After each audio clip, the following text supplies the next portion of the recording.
See, with all the dishonesty, the gibberish that the man spun out, and the immorality, it is surprising that he still, even after his death, is held in high esteem. Of course, the massage thing did not come out until now, but with all the sexual misconduct that was exposed while he was still living, he was still held in high esteem in the Christian world, both by the laity and by the academia. So my first question to you is, tell me, what makes a lay believer cling to a scoundrel like Ravi Zacharias?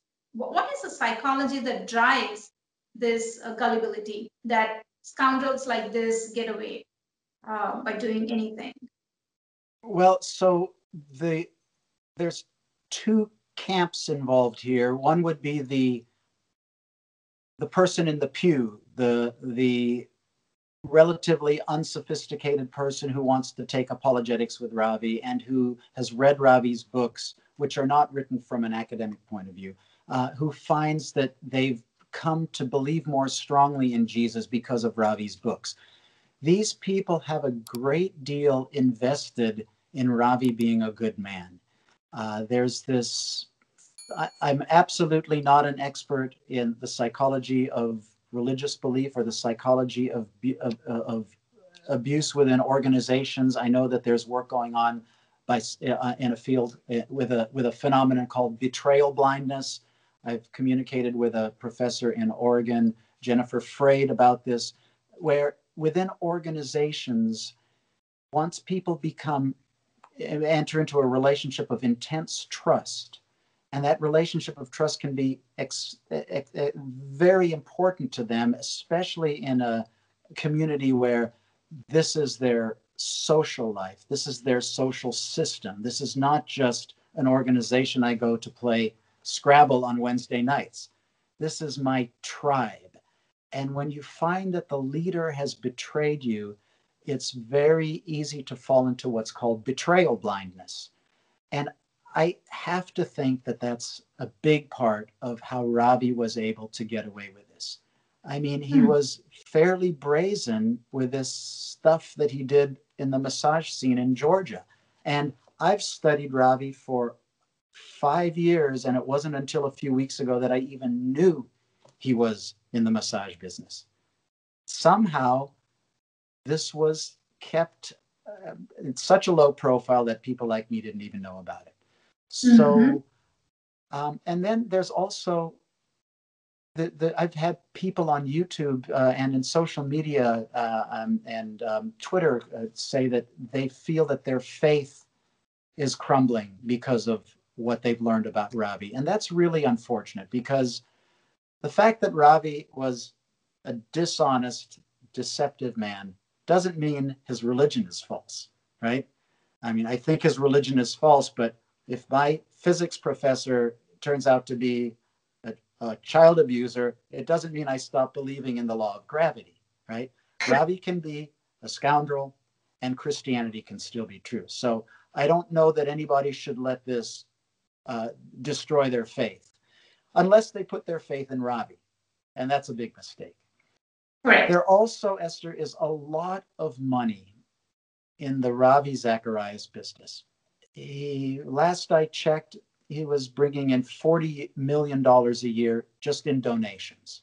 This is not to count, this doesn't count the money he makes on his books and that he brings into to places with his speaking arrangements, the prestige and the power that he brings to other ministers who invite him to come speak.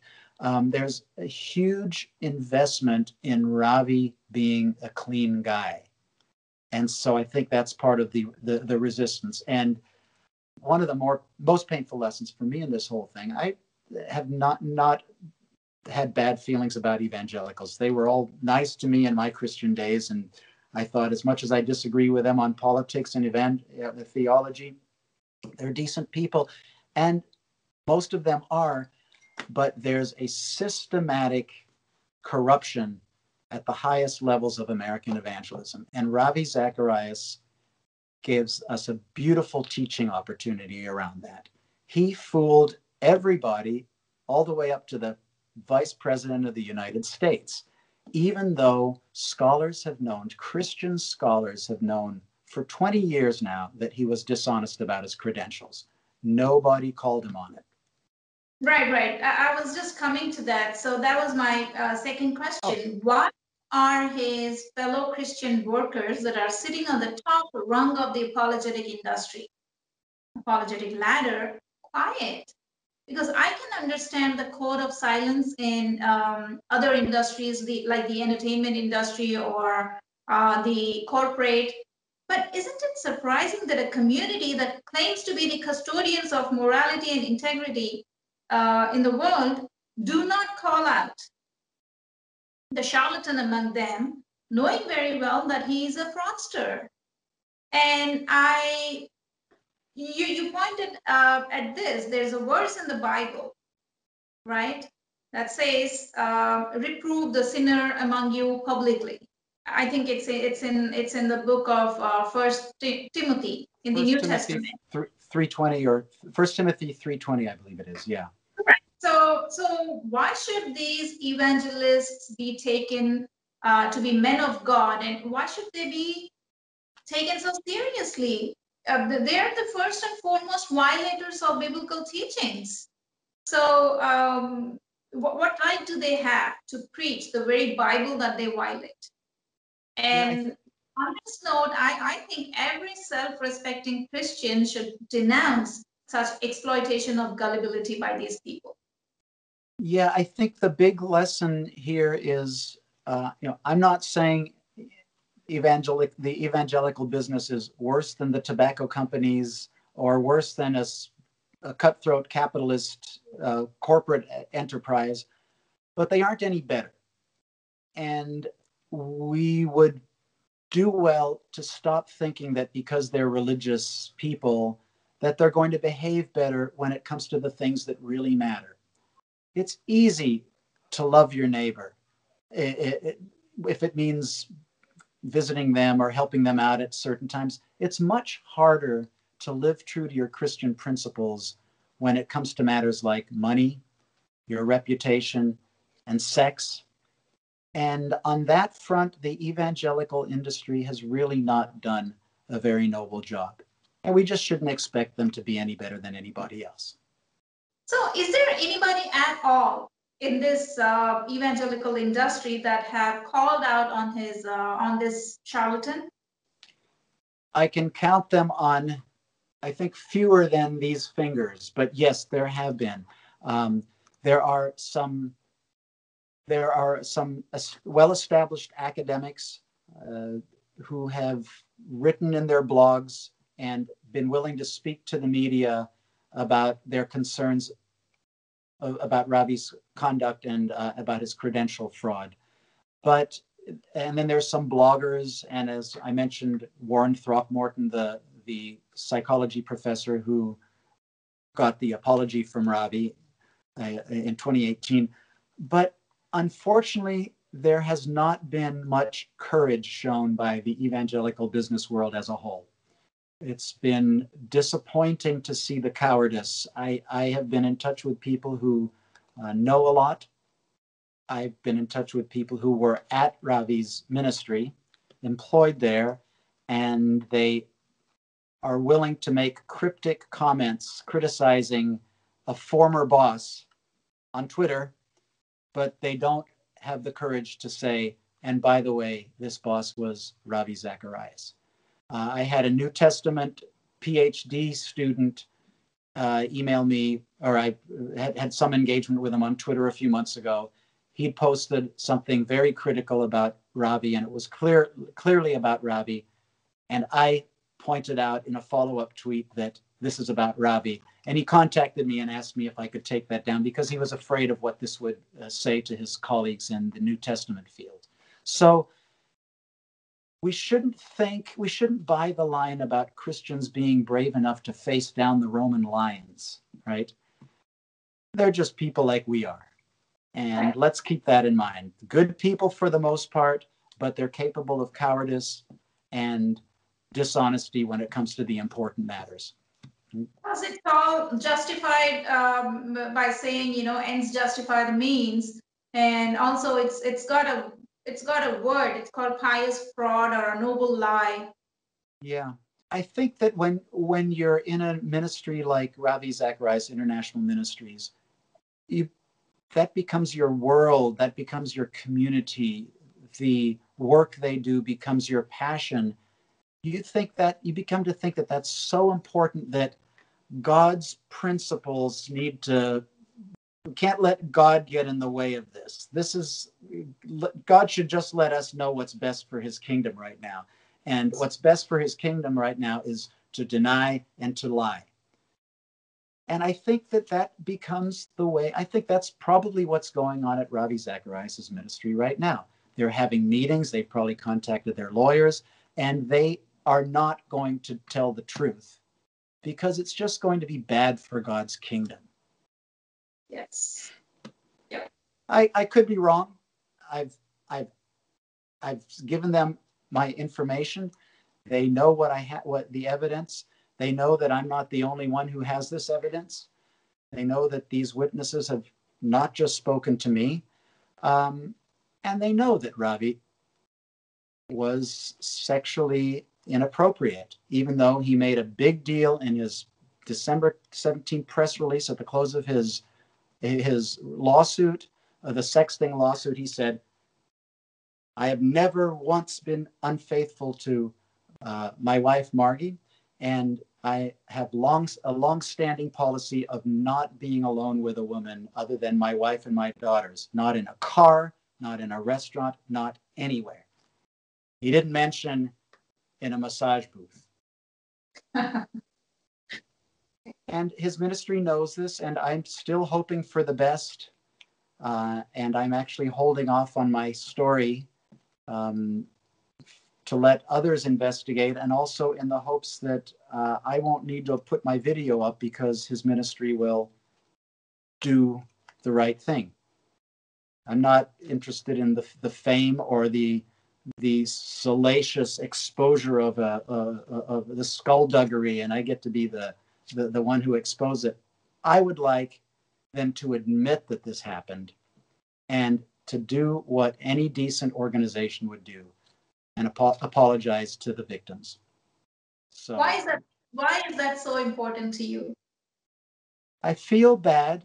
I feel very bad for the victims, and I also feel very bad about what Ravi has done to the God debates. I'm starting a class next week with the theology school I have attended on and off for many years. I'm very passionate about the God debates. I want to debate cleanly and fairly. My class next week is on proofs for the existence of God with a wonderful Dominican priest who I've taken classes with for a long time. I love those discussions. And when someone like Ravi Zacharias comes along with fake credentials and a deceptive personality, it just makes the debates much harder to happen. It just muddies the water, and it is a violation of the protocols that we really need in order to have meaningful exchanges about whether God exists.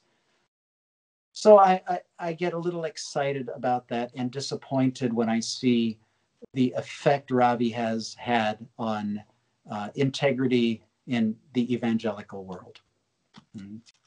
So I get asked this question a lot. What has Ravi's conmanship or his sexual misconduct got to do with the message that he has about Jesus and his salvation? So how would you respond to that? Yeah, the first thing I would say is it probably doesn't have a whole lot to do, because Ravi could be telling the truth, but he doesn't really believe it, or he's got too much of an ego to actually put his beliefs into practice. I don't know. But there's one problem that Ravi really presents for Christianity, as I see it.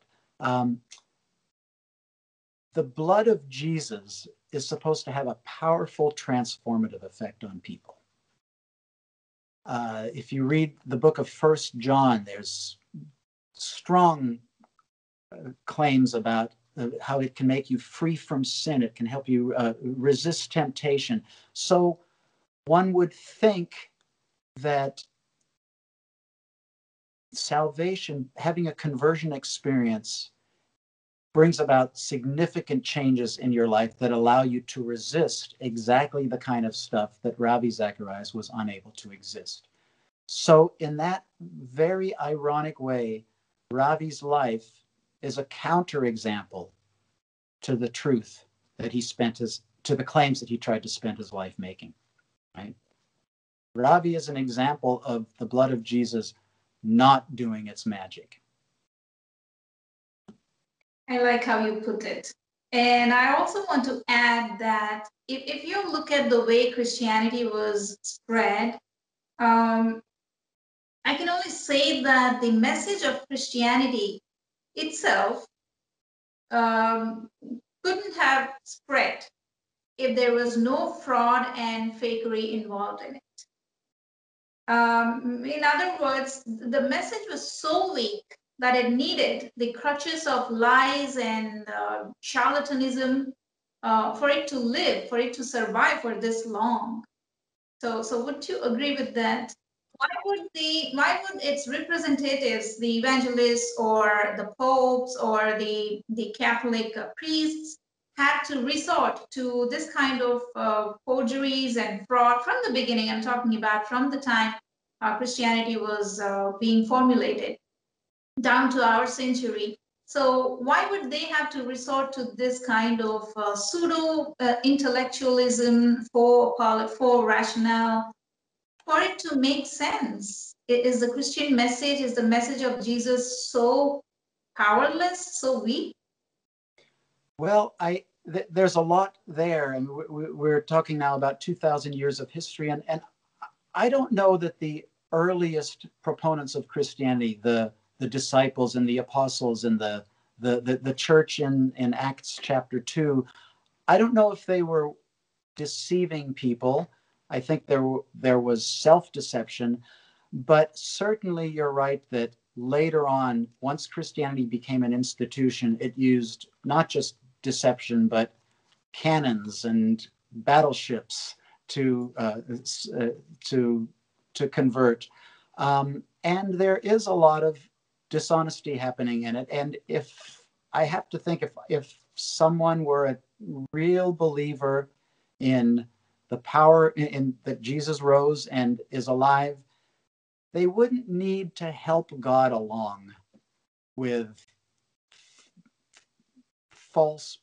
puffing the claims. They would just lay out what they know to be true or what they believe to be true and let the Holy Spirit do its thing. But you see, I don't think there is such a thing as God or the Holy Spirit.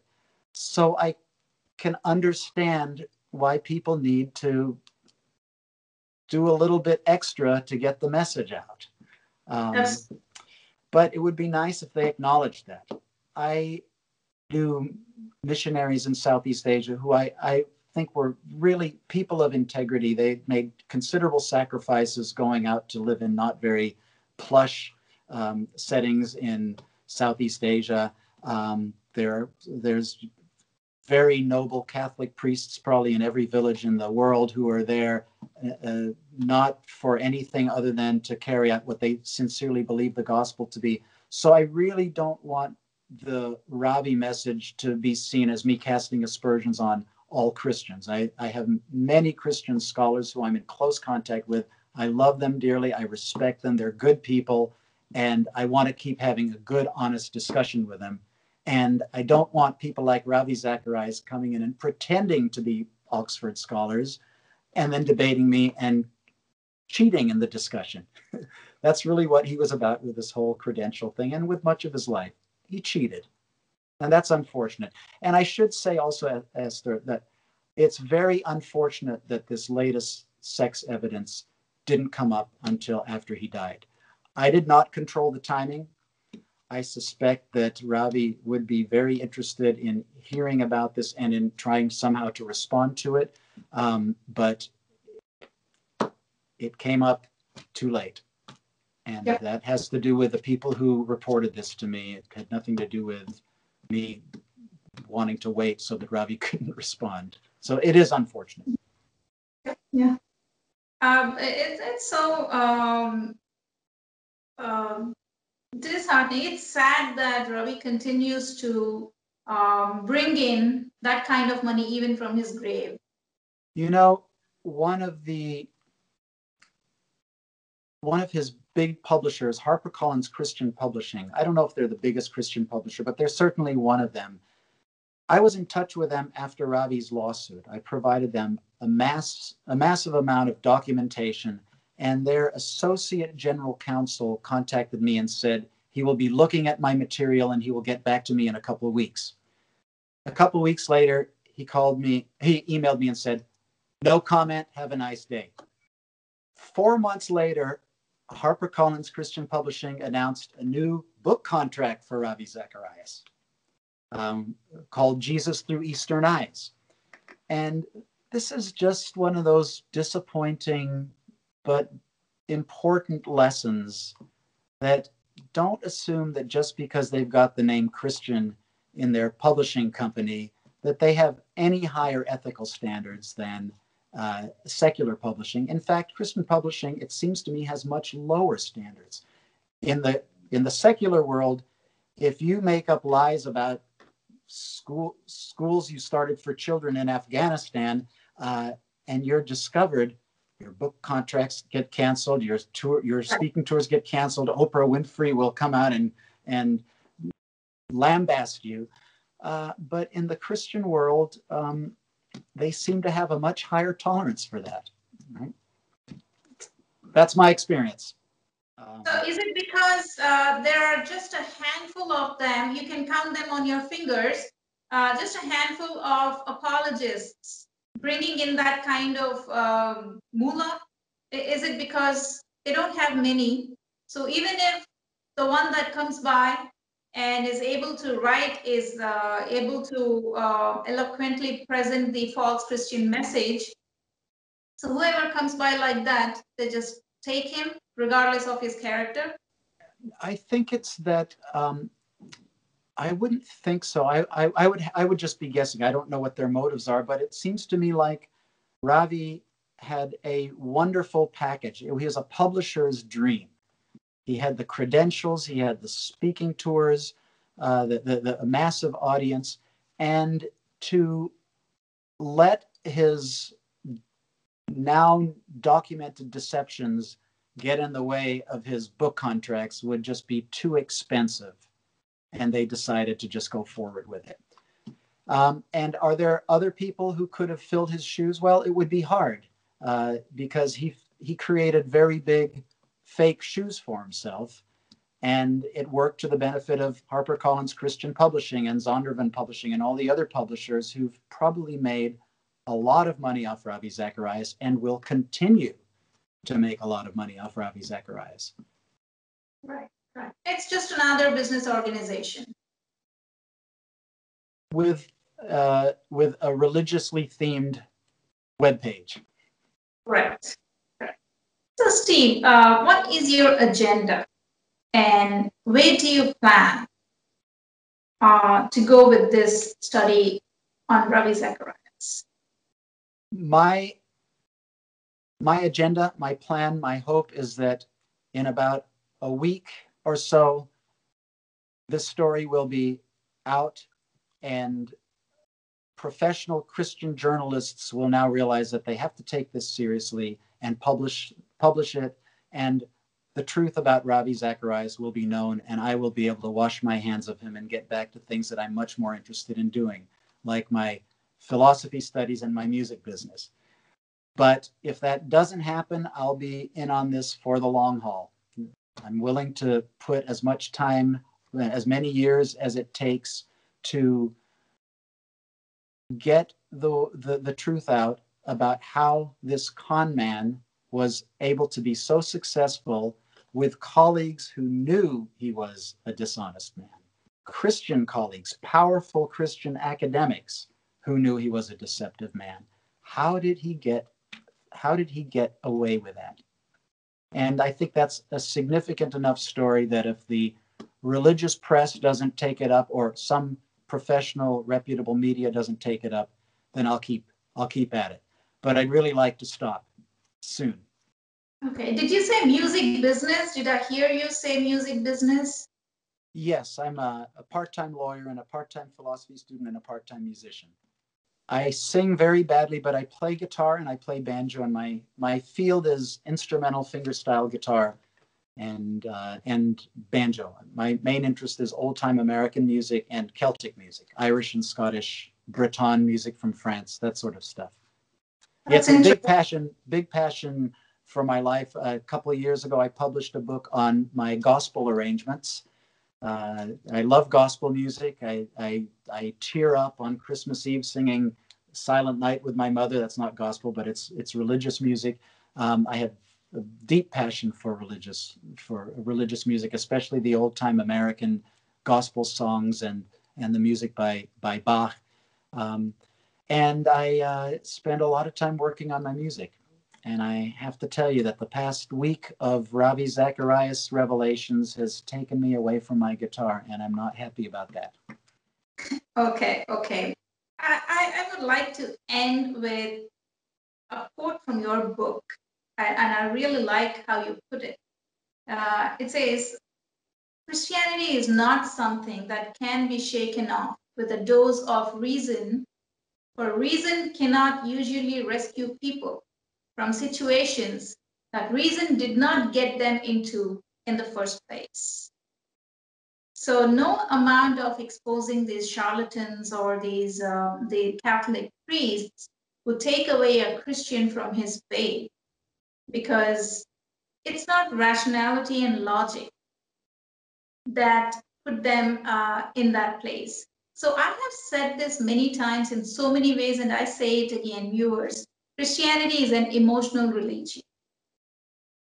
By emotional, I mean it's a religion that people walk into with a need in their lives, in anticipation that their need will be fulfilled. Need could range anywhere from financial, psychological, or a cure from illness. So it has nothing to do with reason. So I definitely agree with that quote of yours.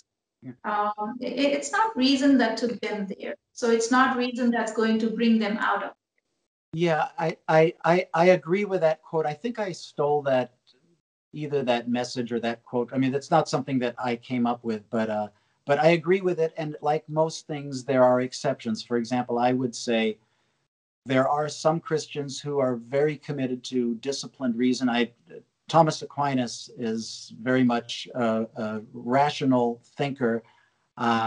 Whether one agrees with his methods or not, at least he's trying not to make this about emotion. But I think you're right that if we were to generalize, that quote would apply to a lot of religious believers, Christian or not.